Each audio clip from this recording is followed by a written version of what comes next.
سبيل الدموع سبيل مريح، تنهد يا صاحي كي تستريح، وبث الدعاء الخفي الصريح، يسعك الفضاء الرحيم الفسيح.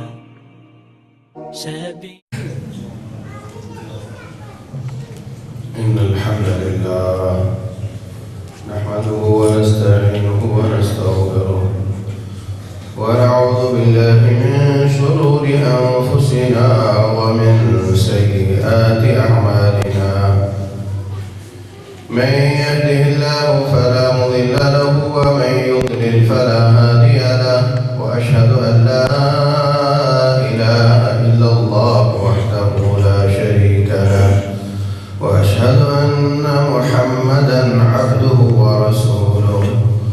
اللهم صل وسلم وبارك وأنعم على عبدك ورسولك محمد وعلى آله وصحبه أجمعين.